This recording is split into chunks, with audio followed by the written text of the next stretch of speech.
বাংলাদেশ সামরিক শক্তি 2024 অগ্রগতি ও বাস্তবতা। বিশ্বের সামরিক শক্তির দিক থেকে বাংলাদেশের অবস্থান 2024 সালে আরও এক ধাপ এগিয়েছে। গ্লোবাল ফায়ার পাওয়ার ইন্ডেক্সের সাম্প্রতিক তথ্য অনুযায়ী বাংলাদেশ এখন 145 দেশের মধ্যে 37তম স্থানে।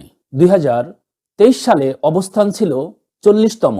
সামরিক সক্ষমতা বৃদ্ধির এই অগ্রযাত্রা আমাদের গর্বের কারণ হলেও এর পিছনের কারণ এবং ভবিষ্যৎ পরিকল্পনা কি তা নিয়ে বিশদ আলোচনা থাকছে আজকের প্রতিবেদন। গ্লোবাল ফায়ার পাওয়ার ইন্ডেক্স একটি বৈশ্বিকভাবে স্বীকৃত সংস্থা যা প্রতি বছর সামরিক শক্তি মূল্যায়ন করে তালিকা প্রকাশ করে। 2024 সালে বাংলাদেশের এই উন্নতি সামরিক খাতে ধারাবাহিক বিনিয়োগ, সঠিক পরিকল্পনার ফল। গত 2023-24 অর্থবছরের বাজেটে সরকারের পক্ষ থেকে জানানো হয়েছিল রাশিয়া, চীন, তুরস্ক, ভারত সহ উন্নত দেশ থেকে অস্ত্র সংগ্রহের মাধ্যমে সশস্ত্র বাহিনীর শক্তি বাড়ানো হচ্ছে। বিমান, ট্যাঙ্ক এবং সারফেস টু এয়ার মিসাইল সিস্টেমের মতো অত্যাধুনিক প্রযুক্তি যুক্ত হয়েছে বাংলাদেশের প্রতিরক্ষা খাতে। বাংলাদেশ বিমান বাহিনীতে বর্তমানে 212টি বিমান রয়েছে, যার মধ্যে যুদ্ধ বিমান 44টি। এই বহরে চীনের তৈরি F-7 যুক্ত বিমান রয়েছে 36টি, যা কিছুটা পুরনো হলেও এখনও কার্যকর।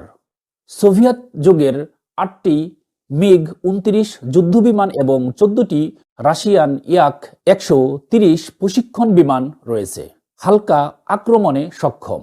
এছাড়া হেলিকপ্টার বহরও আধুনিকরণ করা হয়েছে। রাশিয়ার 36টি MI সিরিজ হেলিকপ্টার এবং যুক্তরাষ্ট্রের বেল ও সেসনা মডেলের হেলিকপ্টার যুক্ত হয়েছে। আধুনিক যুদ্ধ ব্যবস্থায় ড্রোন অত্যন্ত গুরুত্বপূর্ণ ভূমিকা রাখে। বাংলাদেশে সামরিক বাহিনীর কাছে বর্তমানে 44টি ড্রোন রয়েছে, যার মধ্যে স্লোভিয়ার তৈরি ব্রামার C4I এবং তুরস্কের বাইরেক্টার TB2 উল্লেখযোগ্য। এগুলো মূলত গোয়েন্দাগিরি এবং আক্রমণ উভয় কাজে ব্যবহৃত হয়। নৌবাহিনীতে চীনের তৈরি 2টি সাবমেরিন এবং 117টি নৌযান রয়েছে।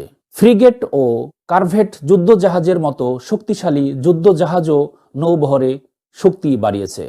অন্যদিকে সেনাবাহিনীর ট্যাঙ্ক ভান্ডারে রয়েছে 320টি ট্যাঙ্ক। এর মধ্যে চীনের তৈরি টাইপ 59 ট্যাঙ্ক আধুনিকায়নের মাধ্যমে কার্যকরী অবস্থায় রাখা হয়েছে।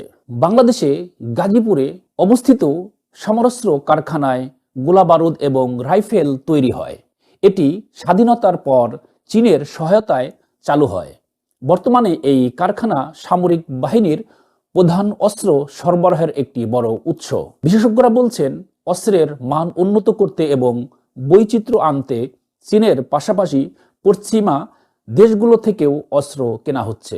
বাংলাদেশের ফোর্স গোল 2030 এর অধীনে সামরিক বাহিনীর আধুনিকরণ দক্ষতা বৃদ্ধির লক্ষ্যে কাজ করছে।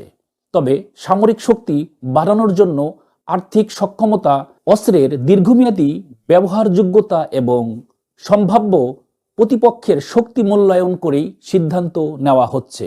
অস্ত্রের জন্য চীনের উপর নির্ভরশীলতা কমিয়ে তুরস্ক, যুক্তরাষ্ট্র এবং অন্যান্য দেশের সঙ্গে সম্পর্ক বাড়ানো হচ্ছে। বাংলাদেশের সামরিক শক্তি এখন শুধু আঞ্চলিক নিরাপত্তা নয়, আন্তর্জাতিক পর্যায়ে একটি গুরুত্বপূর্ণ দৃষ্টান্ত স্থাপন করছে। গ্লোবাল ফায়ার পাওয়ার ইন্ডেক্স সামনে বছরগুলোতেও বাংলাদেশের আরও ভালো অবস্থান আশা করা হচ্ছে।